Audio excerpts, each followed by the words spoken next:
With me today is the Director of the Office of Prevention, Cory Mashburn, and Captain James Stanford, the East District Commander from the Police Department. Thank you, gentlemen, for taking time to come on today. Thank you. So we're going to talk, as we do each year, about National Night Out. This, as you told me, is the 12th annual National Night Out, which seems amazing and not amazing at the same time. It seems hard to believe that it's been going on for 12 years and interesting in terms of the evolution of the event, how it has changed, attendance has expanded, so we have lots of fun things to talk about. Yeah. I'd like to start with you, Cory, if you could just discuss a little bit about the history of the event and why it's important to host an event like this in Somerville. Well, this event is a community partnership event between the community and the police, and it really is a night against crime and drugs. And because we're the Office of Prevention, you know, we like to have events like this to get kids and families out in the community. The more events, the more stuff that they're doing, the less likely they're going to be doing use of drugs or committing crimes. This event, it is the 12th annual, and we've added more acts. The police has been a huge help in getting people there and attending the events, bringing more vehicles, showing off what they do for the city. And I think the community likes it. I mean, I was just walking here today, and people are saying, I had a flyer, and they said, "Oh, we can't wait." And I was like, it really makes me feel good that we're actually having an event that people are looking forward to. I think that's important to mention, as you said, and one thing that I think helps in terms of attendance and continually drawing people in is it's always the first Tuesday of August. Yes. You know, there's no kind of it upon you suddenly. You realize if it's an event you enjoy going to, you know when it's coming up each year. One thing I also think is important to mention is that it's hosted at Foss Park, which is, while not under the city control, still maintained by DCR, is a huge open space in the city. Yes. And as one of the most densely populated cities ever, I think, we really need to utilize any and all of our outdoor space. And I think that having it there, one, East Somerville is so populated with young people. It's the area of the city that has the largest number of people under the age of 18. So it's kind of an easy way to get them out there. It's easily accessible via public transportation, which we know is important. And you really like to highlight what's going on in the neighborhood as well. So I think having it there is a nice way to bring people out. So it doesn't really, so it does have, like I said, we have organizations there, but this year that we have more organizations than we've had in the past. We have 35 organizations. We have churches, youth organizations, especially work around addiction prevention. Right. We are going to touch on that briefly in a little bit, but it is important, as you said, for people to really realize it's a fun time to come out, but there's a lot of advantages to coming out. We're going to talk a little bit later about the resources that will be available, so that will be great. Captain, if you don't mind, as Cory mentioned, the police are a strong partner in this, and we know crime reduction is very important. We're very fortunate in Somerville. Crime has been on a downward spiral, which is important to all of our safety. Now, from a police perspective, what do you see as the importance of this event? Why are the police so involved in wanting to partner with this? We feel, as the part of the police department, that we're part of the community, and any community event that we have allows us to build partnerships with the community. This specific event draws people out at the evening hours at a time when most people are locking themselves in their houses, especially in this warm weather with the advent of air conditioning. It's everywhere. And you know, there's been a societal change where people used to spend their time out on their porch talking to their neighbors, to now where people are going in and see the cold and they're putting the heat on, they're barricading themselves in there, or they're barricading themselves there with the air conditioning. This allows everybody to get out, meet their neighbors, you know, redevelop some community and to build upon that. I think it's a fabulous event. 12 years ago when they were starting this, I was actually in community policing. I was on a bicycle officer, and I enjoyed it way back then. We used to go out, we'd take the bikes. Now some of the things that we'll be doing up at the National Night Out event, we're going to be bringing a lot of our police resources up there. We're going to bring some cars for the kids to play on and to look. We got a lot of new equipment. They should enjoy that. Hopefully we have a couple of loaner bikes right now. They're e-bikes. They're on loan, very green. Awesome. So we're trying to get them up there. I took that out for a test ride. I had a really good time. We're going to have a K-9 demonstration up there. The state police have been a great partner with us, and they're going to be coming out and doing a K-9 demonstration.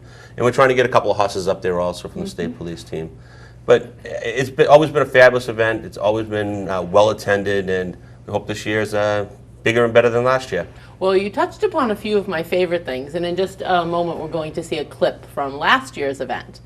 So the police vehicles, which, I don't know, maybe as a girl, I never thought of as being a huge draw for kids wanting to kind of climb in and stuff, and it's like you're giving away candy or something. They are like climbing in and checking everything out, and the officers who attend are really so great with being able to be like, you know, here's how you turn on the lights and the sirens and, you know, all of these kind of little tricks, I guess, that happen in the cruisers, and as well as the fire department. We've had Cataldo ambulance as well in the past, and these young people just really want to get out and do hands-on exploration of all of these vehicles. So I think that's always a great opportunity. And my favorite thing ever, as everybody knows, is the K-9 unit. Those dogs are unbelievable. And when you have the demonstration set up and you look at the circle of people watching, and they're 3 and 4 deep, you know, watching this demonstration, and it is just unbelievable to see, especially for someone who has never seen it before, to realize the training the animals go through, the control that their handlers have over them, and the genuine affection that their handlers have for the dogs as well is always my favorite part. When I hear that announcement coming, I'm happy to drop everything else and head over to the K-9 unit. So do we want to take a peek at what happened last year? Sure. Certainly. Let's take a look.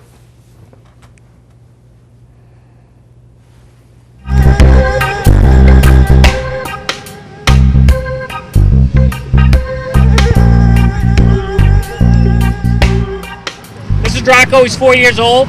He's also from the Czech Republic. Okay, he's been working. He's a narcotic certified canine.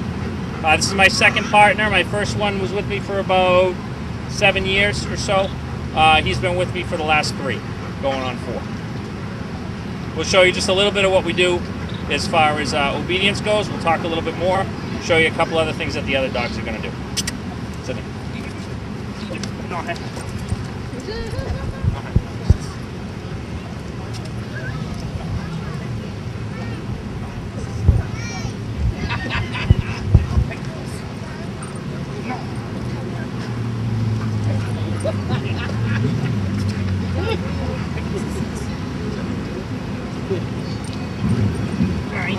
9.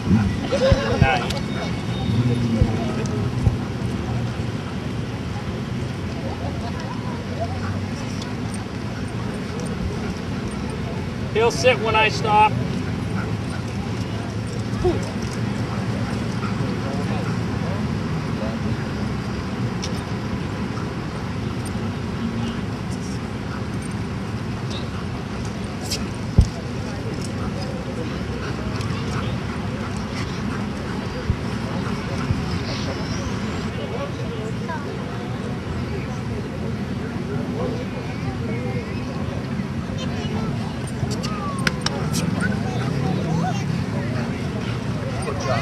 That's all they want to do. That's all they want to do is get their toy and play with it at the end. It goes, it's the same thing whether they find an article for us, whether they're working in a building looking for somebody for us, whether they're out on a track looking for a missing person or a bad guy.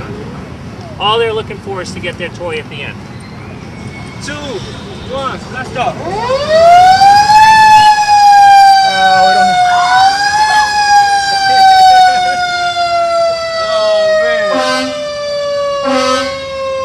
We're going to shut it down. But it is about the community coming together, you know, expressing our unity, just as we have for many years.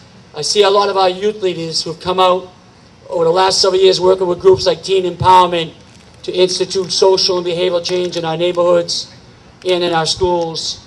And it's about all of us continuing to rally around each other, protecting each other, helping each other, guiding each other, standing up for one another. I have a dream, yeah, I have a dream that one day we'll all be equal. I have a dream. I have a dream that one day we'll all be equal.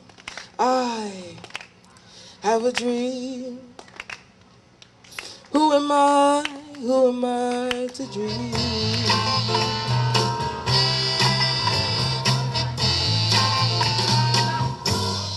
What you want, baby, I got it.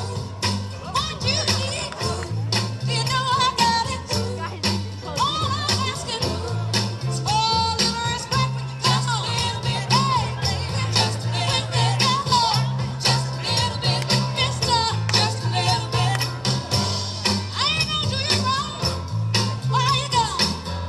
I ain't gonna do you wrong, 'cause I don't wanna. All I'm asking is for a little respect, just a little bit, baby, just a little bit, just a little bit, just a little bit. I'm about to give you all my money, but all I'm asking in return, honey, is to give me my breakfast when you get home. Just a little bit, just a little bit, just a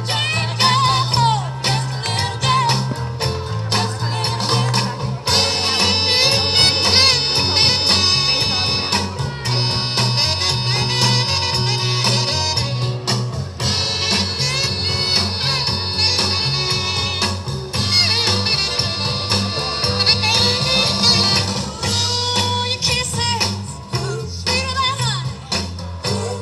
And guess what? So is my money. Interesting things on that clip, not the least of which was leading off with the K-9 unit, Yeah. which is awesome to see. And you can tell by the energy level of the people around how enthused they are to be out at an event like this.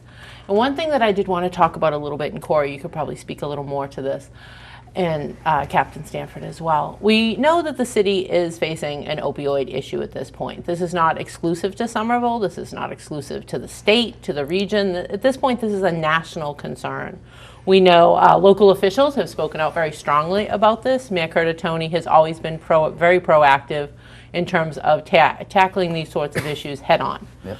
So having events like this, while people may think like, okay, I'm coming out for a few hours and spending time with my friends and family and maybe meeting neighbors or seeing other people, the importance of these kind of things, especially where it is by the Office of Prevention, and the police department, as we said, National Night Out is about reducing drugs and crime and all of the awareness that goes around that. So having people come out to these sort of events, I think, really increases their investment in their neighborhood. What would you think? I totally agree with that. And this year we're actually increasing because the opioid epidemic is, it's, well, like you said, it's not here. It's national. Right. It's world. And we're actually going to have all the tables for treatment, recovery, prevention, all together. So it's grassroots, police departments. We're going to have a drug take-back table so that people can bring their medications and they can dispose them in the kiosk that the police station is going to bring. We have prevention tables. We have grassroots groups, Somerville Overcoming Addictions, the Ryan Harrington Foundation. So, and they're all going to be together so that people can see that the city this is an issue for the city, and we're going to work together on this issue.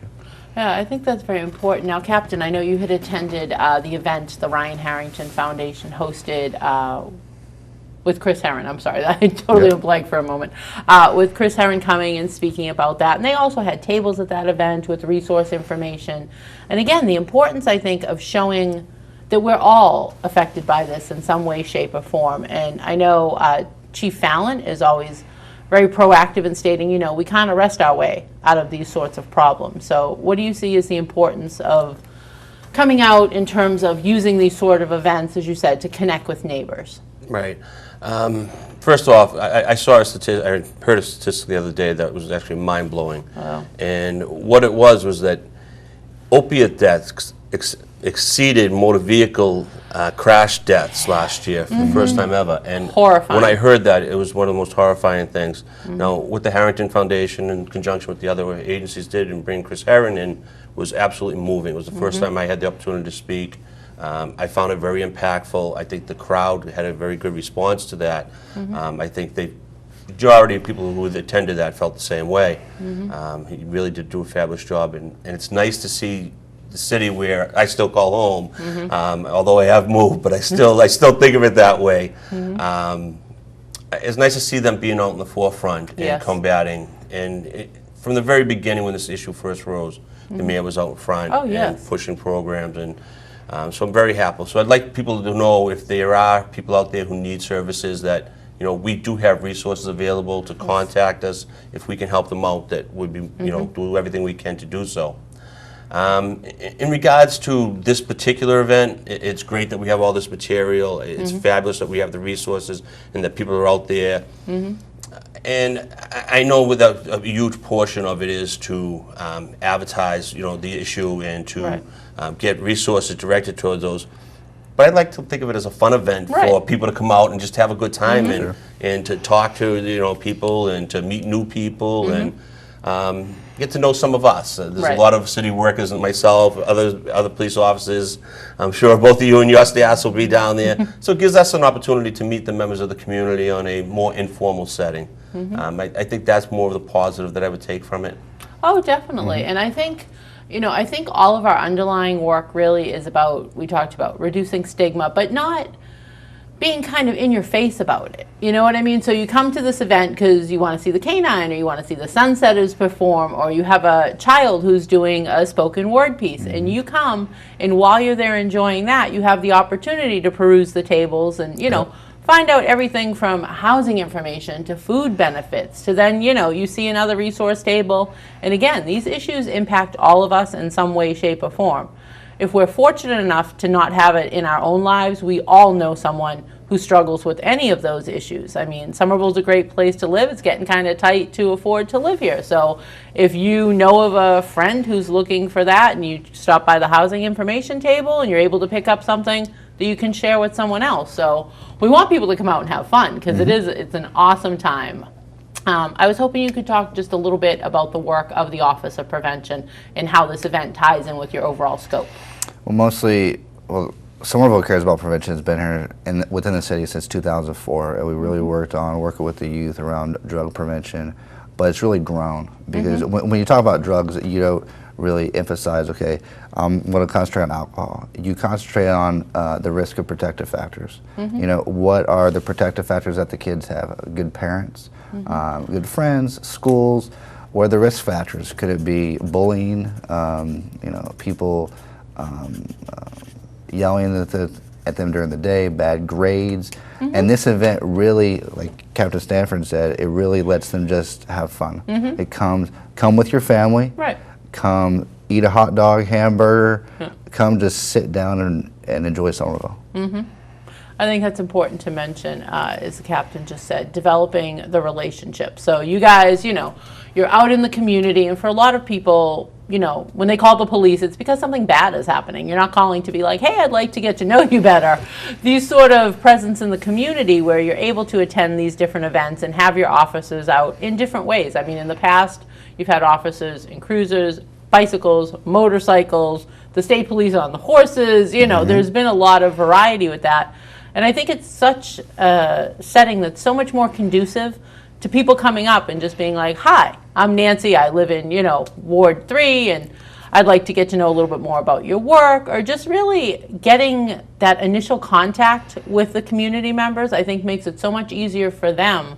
If they have a need to require the services of the police, at least you're able to say, well, I was at this and I met that gentleman, and he's a person I can start with and he can direct me accordingly. And just getting out there, I think it's so much more approachable for the public to come up to you guys when you're hanging out, you're drinking a slush, I mean, it's a different sort of setting, I mean, as we know, you provide an amazingly valuable resource to our community, but for some, particularly people who come here from other areas where relationships with the police are not necessarily positive, the uniform can be off-putting, the sense of someone in authority.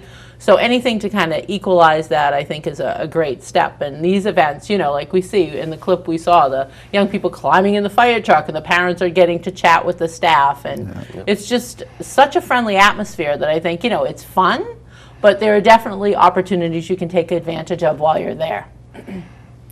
So one other thing that we talked about as well, pardon me, in the role of the police department and having a presence at these sort of events is really getting out and engaging with the community. One thing, a new initiative that Chief Fallon has put forward has been the walking dialogues with local youth group Teen Empowerment, which works on hiring young people to be organizers around social justice concerns in the community. So these walking dialogues, I was able to attend, I believe, the first one, and it was very interesting to see. You have a number of police staff in varying positions, so you have patrolmen, the narcotics unit, different, captains, deputies, based on who's available and able to attend, meeting with young people, and they have a brief survey that they go around and ask community members about. Okay. And, a lot of the feedback so far has been almost amazement on behalf of community members. They're like, out coming home from work or walking down the street, and I think what catches your eye, and tell me if you agree, is a large number of men in uniform with a large number of young people, and I think your first instinct is kind of like, what might that be about? And then when you're able to, interact with it, you're finding out they want to know about concerns in the neighborhood, and they want to know what issues are important to the community members, and I think it's just a great opportunity, again, to kind of remove some of those barriers. I couldn't agree more. First of all, you forgot to mention the chief, and I think it... I said it was the chief's initiative. You gave the deputies credit for being out there walking, but the chief's been at every single one of them. And you're right, as you walk down in a large group, you take it a little bit aback as this large force starts wandering down the street, but when they come up and they approach the citizens and they start talking to them about the concerns, and they realize that we're there to ask them what they see the problems as, see the problems. And we get a much better response, and people are much more outgoing with this because of the informal setting. I think they share information a little more freely than they would. The chief is very supportive of community engagement in all capacities with all the department. He's got dedicated walking routes out there now, which have been infrequent in the past. We've designated the squares, Union Square, Davis Square, and Lower Broadway as prime areas for these walking routes over the weekends. Put out extra resources out. Assembly Row, he's got 2 dedicated officers working down there, building community relationship. And he frequently says we're never going to arrest our way out of these problems, but by building a bigger community, we can start to make an impact on them. And I firmly believe that. And we've seen what's happened across the country, and we've seen how, the opiates are running rampant. Maybe if we build a tighter, more family-oriented community, we can get the people who need resources, those resources. We can, intervene before somebody goes down that path. I mean, that's what we're all just trying to do, the right thing for the people in the community and the kids of the community particularly. Right. Well, as you said, you may not live here anymore, but you know where your roots started. So, we're all very invested in the community, clearly by the work we have chosen to do. So it's important, as you said, to really realize relationship development is the key to working on all of these things. Having that ability to have a point person, I think really changes the perception of people reaching out. Like you said, all of these opportunities build one upon the other. So you come out, you're having a good time, you're out with your family, or you meet new friends at these events, and then you realize there's another event happening in a couple of weeks. And as we know in Somerville, it's not even a couple of weeks. We have stuff going on all the time because you want people out enjoying their city. And I think having a visible presence in the neighborhoods is so important because I think it increases the level of investment people feel in their neighborhood. As you said, growing up, you're outside all the time. There was nothing appealing in your house. You just always wanted to be outside, right? Come in when the street lights came on. And now there's that sense sometimes of almost being siloed from your neighbors. And I think we're all guilty of that. I mean, sometimes it's a quick wave or, hi, how you doing? I think this past year's winter brought out a lot of camaraderie in the neighborhood because it was like, you have a new snowblower and I don't. So, I want to get to know you a little better and I'm happy to make you cocoa kind of relationships. But all of those things, I think, work towards creating a stronger Somerville for all of us. And having a stronger community makes your work easier in terms of law enforcement. It makes our work easier in terms of providing health and human services to our constituents. I think it just really is going in such a great direction. And I think, as you said, under Chief Fallon's tutelage, the department has really made a lot of strides. I mean, you have an addiction counselor on board who is working directly with people who are being impacted by this and kind of the ripple effects of those, housing and jobs and all of these concerns that we as a community need to address. I mean, we want everybody who lives here to have the best quality of life possible. Excuse me. And coming out to this event will improve everyone's quality of life. As we're coming to a close, I did want to just briefly go back and talk a bit about the tabling. I know you said you have 35 organizations coming on board this year, and I'm not going to ask you to name them because we will leave somebody out. But if you could talk a little bit about the type of resources they provide at these tables so people will know what to expect. It ranges from, I think you hit them, you got housing, you got police, you got a solar companies coming around, solar panels. We like to be green. Yeah, you got Cambridge Health Alliance. Cambridge Health Alliance has about 3 tables.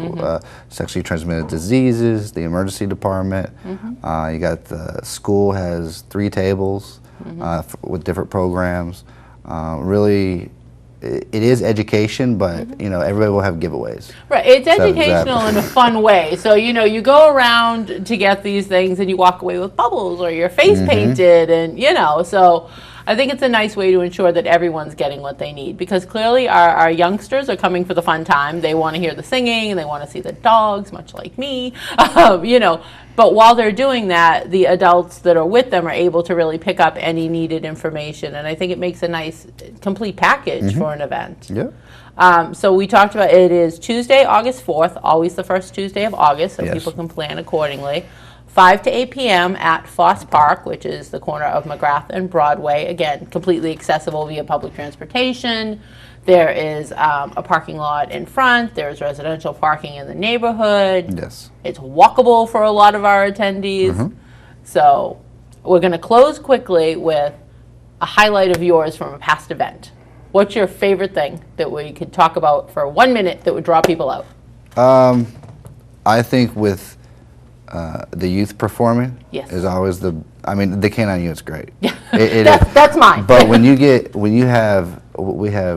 have 3 performances of kids, and their families will come out, their neighborhoods will come out, and that's what this event's all about. Right. Seeing the kids perform, sing, do karate from the Red Tiger Academy. It's a family event. And what a sense of pride I think these young people must feel. And I always have such admiration. I don't know about you, Captain, but I don't know that I'd be super comfortable at such a young age to get up there. And they're so poised and so matter of fact. And they're like, there are hundreds of people watching me. I'm good with singing or spoken word or performing, the karate demonstration.